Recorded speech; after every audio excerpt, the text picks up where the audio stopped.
शान्ताकारं भुजङ्गशयनं पद्मनाभं सुरेशं विश्वधारं गगनसदृशं मेघवर्णं शुभांगं।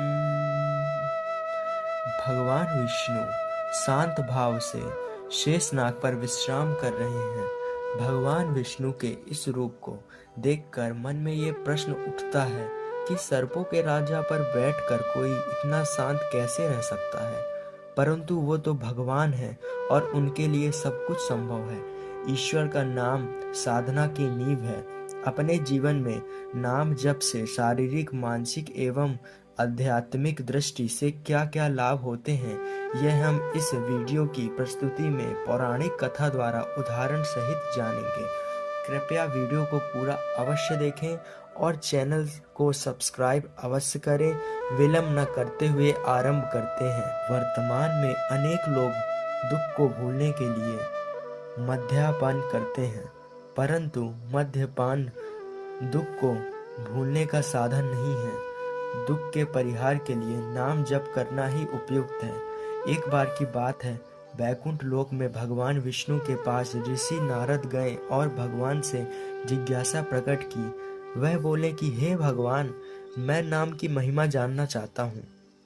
भगवान ने कहा कि मेरा नाम की महिमा जानना चाहते हो तो मृत्यु लोक में जाओ और किसी कीड़े के सम्मुख जाकर मेरा दिव्य नाम का उच्चारण करो।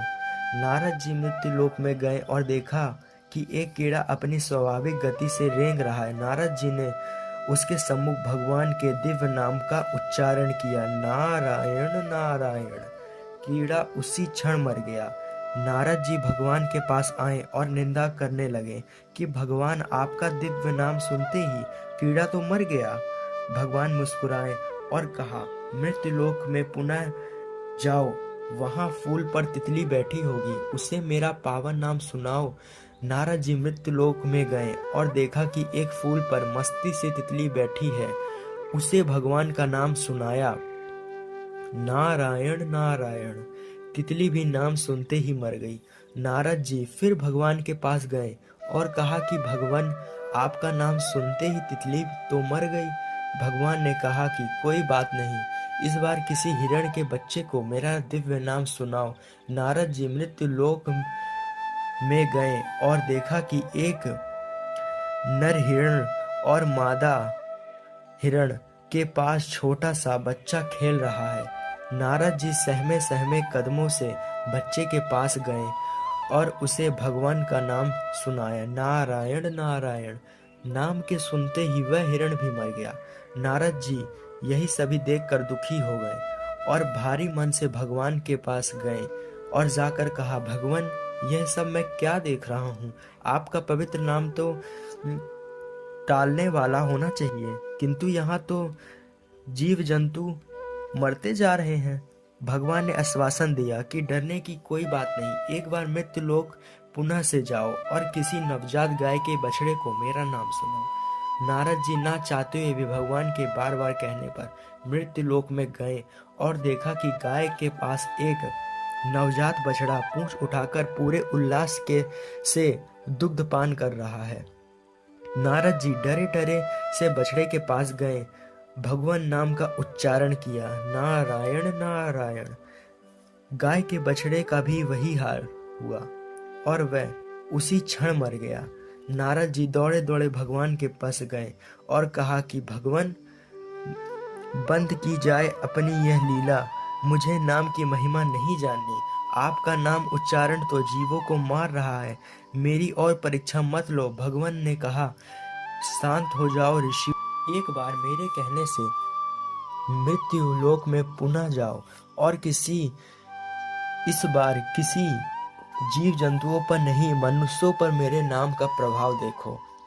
काशी नरेश के यहाँ एक पुत्र हुआ है, उसके कान में मेरा अलौकिक नाम सुनाओ। नारद जी बोले, भगवान, आप मुझे कहाँ भेज रहे हैं? मैं कलंकित हो जाऊंगा, मुझे लोग हत्यारा कहेंगे। भगवान के आदेश से उनके बार बार विश्वास दिलाने पर नारद जी काशी नरेश के यहाँ गए वहां शिशु के जन्म के उपलक्ष्य में जन्मोत्सव मनाया जा रहा था।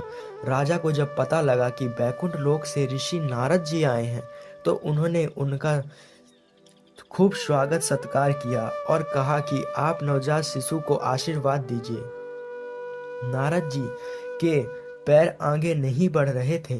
भय से व्याकुल वह शिशु के समीप गए और उनके कान में दिव्य भगवान नाम का उच्चारण किया, नारायण नारायण। नारद ने जैसे ही नाम सुनाया, शिशु ने बोला, नारद को प्रणाम किया।